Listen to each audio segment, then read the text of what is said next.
क्योंकि जालिम आदमी को तो सबसे ज्यादा फख्र अपनी सिपाहियों पर होता है, अपने चमचों पर होता है,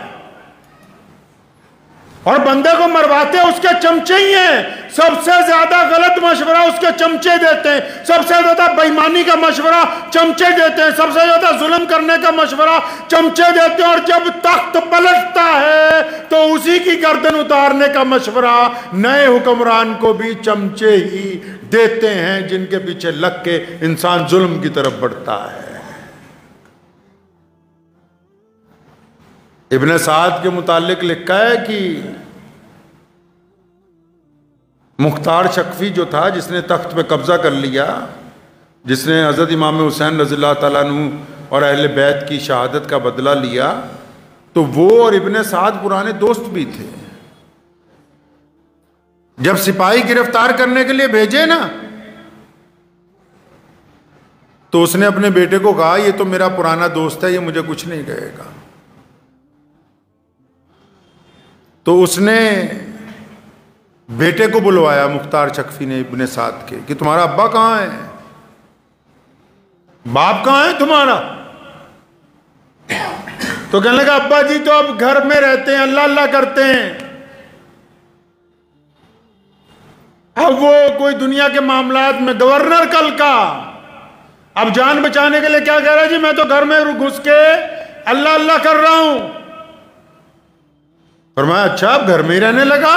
कि हाँ जी, अब तो वो सारा दिन नमाज इबादत रोजे में ही लगे रहते हैं, वो किसी से कोई मतलब नहीं। फरमाया, उसे बुलाओ। तो जब पैगाम भेजा तो उसने जवाब दिया कि मैं बीमार हूं, आ नहीं सकता। फरमाया, अच्छा तू अगर नहीं आ सकता, हम तो वहां आ सकते हैं ना। सिपाहियों को भेजा, कहने लगा जिंदा नहीं लाना, गर्दन उतार के लाना। एक सिपाही को उसने कहा, जब इब्ने साद ने कि मेरी तो उससे बड़े याराने हैं, वो मेरे लिए ऐसा हुक्म नहीं दे सकता। कहने लगा, भूल गए इब्ने साद, जब तुम मोहम्मदुर रसूलुल्लाह सल्लल्लाहु अलैहि वसल्लम की औलाद से बेवफाई कर सकते हो, तो ये तेरा यार तेरे साथ बेवफाई नहीं करेगा। मैं मानता हूं आखिरत में सजाएं मिलनी हैं, मेरा ईमान है इस बात पर कि मरने के बाद सवाल जवाब होगा। हम इस बात पर यकीन रखते हैं कि जहन्नुम के अंदर भी जाना पड़ सकता है, क़यामत वाले दिन तराजू मीज़ान का लगाया जाएगा। लेकिन मेरे अल्लाह ने कहा कि कुछ गुनाह ऐसे हैं जिनकी सजा दुनिया में मरने से पहले दी जाती है, ताकि दुनिया वालों को पता लग जाए कि ये फला आदमी इंसानियत का गद्दार था, फला आदमी खुदा का गद्दार था। इसको दुनिया के अंदर भी इबरत का निशान बनाया जाता है, आखिरत के अंदर भी इबरत का निशान बनाया जाएगा। एक एक दुश्मन को 6000 अफराद को मुख्तार शक्फी ने, जिन्होंने सैयदना इमाम हुसैन रज़ियल्लाहु ताला अन्हु पे हमला किया था, सैयदना इमाम हुसैन रज़ियल्लाहु ताला अन्हु के बेटों को मारा, भाइयों को मारा, भतीजों को मारा, 6000 अफराद को। ये वाकया मैं इसलिए सुना रहा हूं आपको कि वक्त के हुक्मरान ने समझा कि अब इमाम हुसैन रज़ियल्लाहु ताला अन्हु शहीद हो गए, अब तो क़यामत तक हमारा ही राज चलेगा। मलिक बिन मरवान मदीना का गवर्नर बन गया, जालिम आदमी है। इमाम हुसैन रज़ियल्लाहु ताला अन्हु के बेटे इमाम ज़ैनुल आबिदीन जब मदीना मुनव्वरा पहुंचे तो मक्के के गवर्नर को, इस मदीने के गवर्नर को इस बात की चिढ़ हो गई कि जो पूरी दुनिया से हाजी आते हैं, लोग सलाम पेश करने आते हैं, वो मेरे दरबार में कम मिलने के लिए आते हैं। ये मदीने से चंद किलोमीटर दूर जो इमाम ज़ैनुल आबिदीन ने झोंपड़ी डाल ली, वहां ज्यादा जाते हैं। एक राज की बात भी आपको बताऊंगा आज। आपने सुना होगा ना, बड़े बड़े बुजुर्ग होते हैं, सिलसिला नक्शबंदिया, सिलसिला कादरिया, सिलसिला मुजद्दिदिया, सुखरवर्दी, सुना है नक्शबंदी बुजुर्गों का नाम? ये पहले नहीं था ये सिलसिला। पहले इस्लाम में ये था कि जो खलीफा होता था वही इमाम होता था, वही मुसलमानों का सब कुछ होता था। सैयदना इमाम हुसैन रज़ियल्लाहु ताला अन्हु की शहादत के बाद जब खिलाफत के ऊपर जालिम बैठ गए,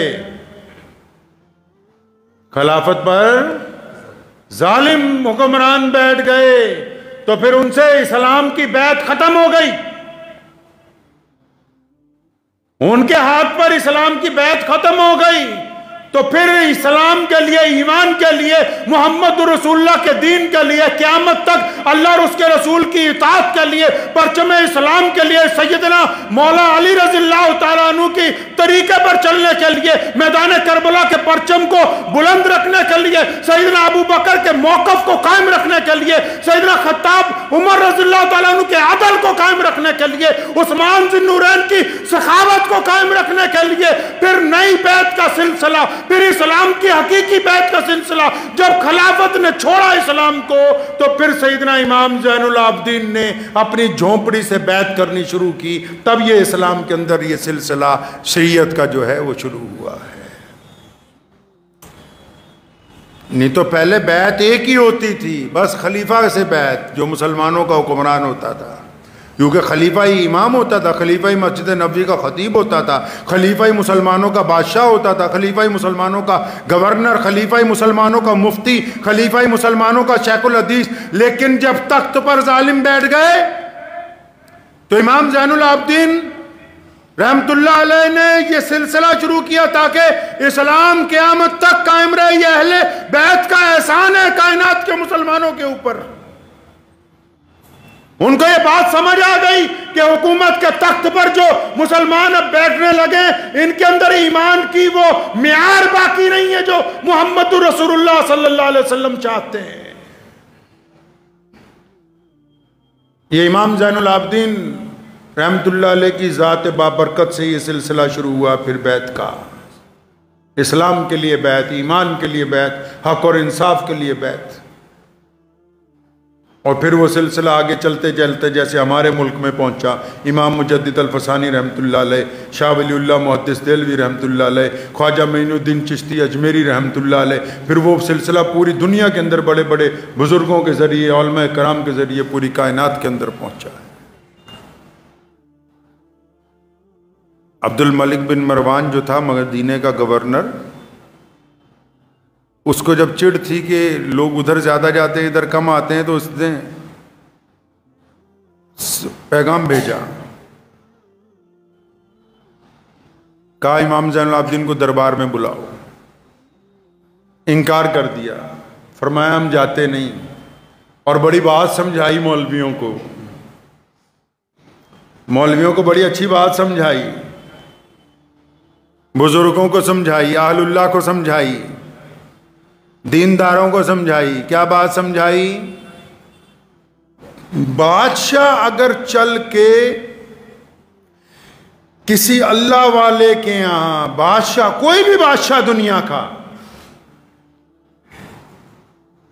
दुनिया का कोई भी मजहब, उस मजहब का मानने वाला बादशाह अगर अपने बड़ों के पास, अपनी इबादतगाह में, अपने बुजुर्गों के पास चल कर जाएगा तो बादशाह की इज्जत बढ़ जाएगी, बादशाह की इज्जत बढ़ जाएगी। दिल की तख्ती पे लिख के ले जाओ, ये सुनहरी बात है। बादशाह अगर अल्लाह वालों के दरवाजे तक जाएगा तो बादशाह की इज्जत बढ़ जाएगी। अल्लाह वाले अगर मेंबर छोड़कर बादशाह के महल तक जाएंगे तो इनकी इज्जत खाक में मिल जाएगी। इन दो लफ्जों में जिंदगी का राज मुज़मिर है। फना फिल्लाह की मजहर में बका का राज मुज़मिर है। जिन्हें मरना नहीं आता उन्हें जीना नहीं आता। बादशाह आए अल्लाह वालों के यहां, बादशाह फकीरों को आए, इज्जत पाएगा। फकीर अगर महलों के अंदर जाएंगे, फकीर अगर बादशाहों के साथ बैठने की कोशिश करेंगे तो जो इज्जत बनी हुई होगी वो भी मिट्टी के अंदर मिल जाएगी।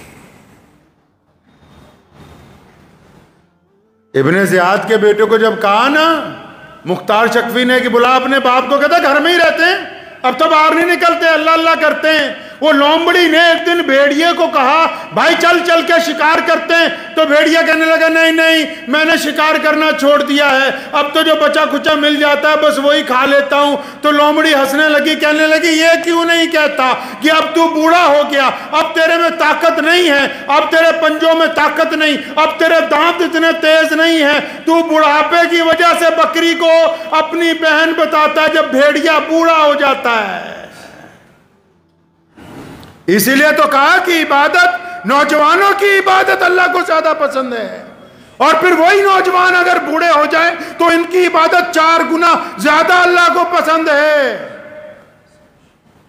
कि सारी जिंदगी इंसान भेड़िया बना रहे और आखिरी वक्त में आके बोले कि नहीं अब बकरी मेरी बहन है, अब तो मैं सारी जिंदगी अल्लाह अल्लाह करूंगा, तो इसका मतलब कि वो मजबूरी के अंदर अल्लाह अल्लाह हो रही है, जिस वक्त अल्लाह अल्लाह करने का था उस वक्त तो अल्लाह अल्लाह की ही नहीं। तो इमाम ज़ैनुल आबिदीन जिन्होंने मौला अली रज़ियल्लाहु ताला अन्हु करमुल्लाह वजू की गोद में तरबियत पाई है, जिन्होंने अपने चचा सैयदना इमाम हसन के साथ रह के दीन को सीखा है, जिन्होंने करबला के मैदान में अपने बाप की, अपने भाइयों की, अपने साथ के लोगों की जनाजों को उठाया है। जब जबरदस्ती खलीफा ने अपने दरबार के अंदर बुलाया, बेड़ियां पहना दी, दोबारा बेड़ियां पहना दी, जुल्म कम नहीं किया मुनाफिकों ने। एक बात बताऊं तुम्हें मुसलमानों, दुनिया के अंदर कोई ताकत ही नहीं ऐसी जो इस्लाम को कहीं शिकस्त दे सके। मुसलमानों ने ही इस्लाम को जब नुकसान पहुंचाया तभी ये लश्कर रुका है, वरना कायनात में कोई ऐसी ताकत नहीं आई आज तक।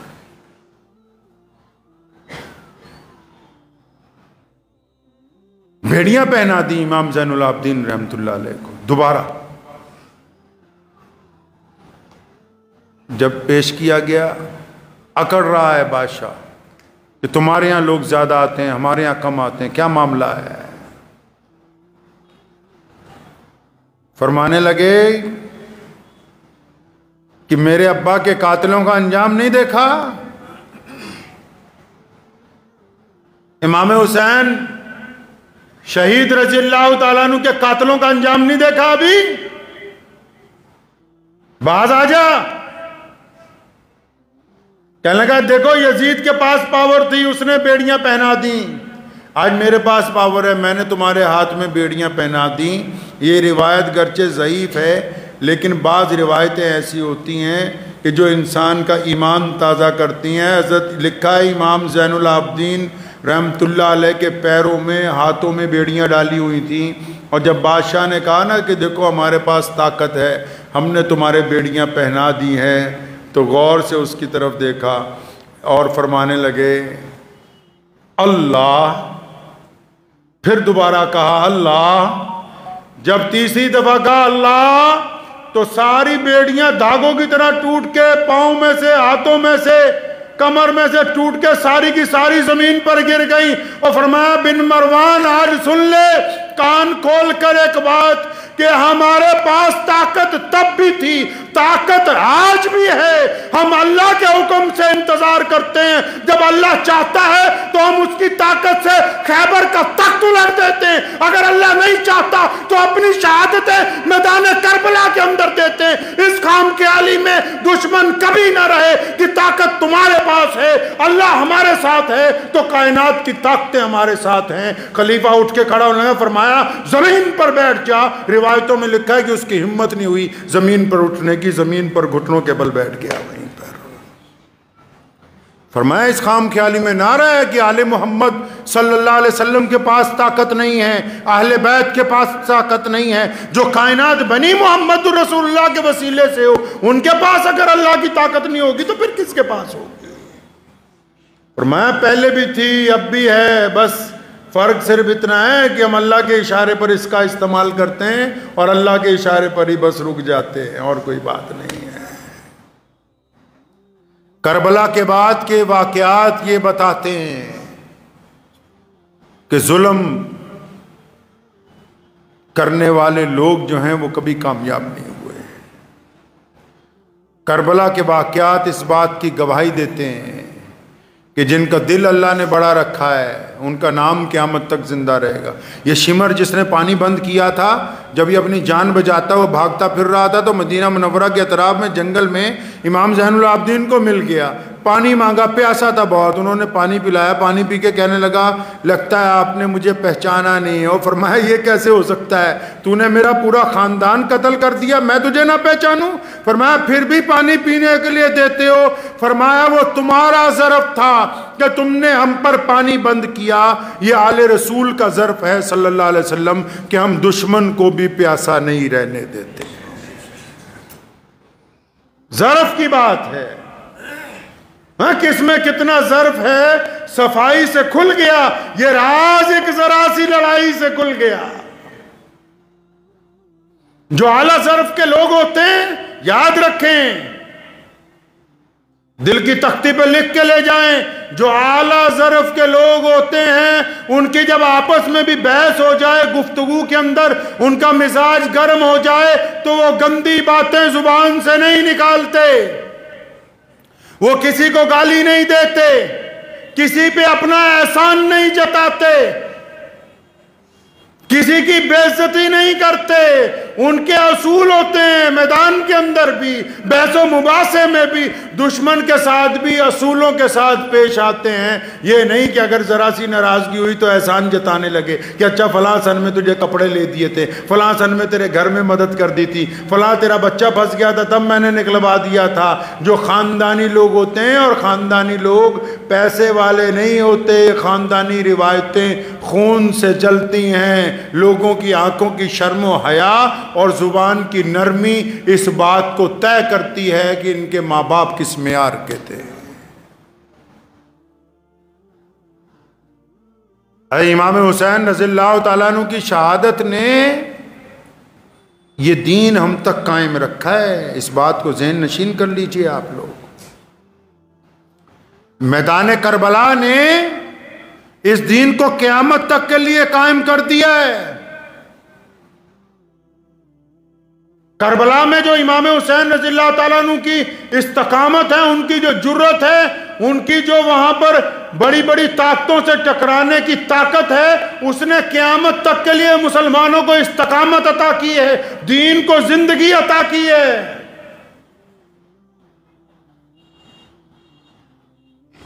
तो इसलिए हमेशा याद रखें कि जो ताकत वाले हों वो भी इस बात को ज़हन नशीन कर लें। कई लोग पावर में आते हैं, चाहे वो छोटी सी मोहल्ले की पावर हो, सूबे की पावर हो, ज़िले की हो, पूरे मुल्क की हो, पूरी दुनिया की हो। हमेशा इस बात को याद रखें कि असल ताकत उस रब की है जिस रब ने पूरी कायनात को पैदा किया। रस्सी रब के हाथ में है, उसने ढीली छोड़ रखी है। रस्सी उसके हाथ में ढीली छोड़ी हुई है, उसने मोहलत उसने अता की हुई है। इसलिए अपने गिरबान में भी कभी कभी झांक लिया करें कि ये जो रस्सी हम पर ढीली छुटी हुई है तो इसका फायदा उठा लें, इससे गलत काम ना करें, जुल्म से बाज आ जाएं। अभी राजस्थान के अंदर एक बच्चा है, उसने स्कूल में पानी पी लिया उस मटके में से जिसमें से टीचर पीता, तो टीचर ने इतना मारा कि उस बच्चे की जान निकल गई। क्यों? कि बस टीचर के जहन में एक बात है कि इसकी ज़ात, इसकी नस्ल वैसी नहीं है जैसी मेरी है। इस्लाम ने इब्तदा से लेके आज तक लोगों को यही बात बार बार दोहराई कि इंसानों के अंदर फ़र्क ना करो, ये खुदा की मखलूक है, अल्लाह का कुंबा है। यार तुम और रंग और नस्ल का एतबार से किस तरह लोगों के अंदर फ़र्क कर सकते हो? ज़हन नशीन करिए, दुनिया में जो वाक़यात होते हैं ये सबक के लिए। अगर हम किसी चीज को पढ़ के देख के भी सबक नहीं पकड़ते, अपनी जिंदगी में सबक नहीं पकड़ते, अपने घर में अपने माशरे में नहीं सबक नहीं पकड़ते, तो हमसे बड़ा बेवकूफ आदमी कौन होगा भाई? तो इसलिए हमेशा ये जो वाक़यात हैं, इस्लाम के जितने अहम दिन हैं, और बिलाशुबा इमाम हुसैन रज़ियल्लाहु ताला अन्हु के वाक़यात हैं। मुझे एक मौलाना साहब मिले अभी, तो उन्होंने मुझे एक बात कही, मुझे कोई वीडियो भेजी, उसमें लिखा था कि ये मातम करना जायज़ नहीं, ये करना जायज़ नहीं, वो करना जायज़ नहीं। मैंने कहा मैं तुम्हारी बात को अगर मान भी लूँ तो कम से कम तुम यही बता दो मुहर्रम के दिन इन मुसलमानों को कि जायज़ है क्या। सारी जिंदगी बस अब इसी में लगे रहोगे, फलां ने ये गलत कर दिया, ये भी बता दो तुम अच्छा क्या कर सकते हो। मुसलमानों को यह भी तो समझाओ कि इस दिन हुआ क्या था। मैं मानता हूं कि बहुत सारे तरीके इस्लाम में जायज नहीं है, वो लेकिन वो जो नाजायज करने वाले चाहते क्या है।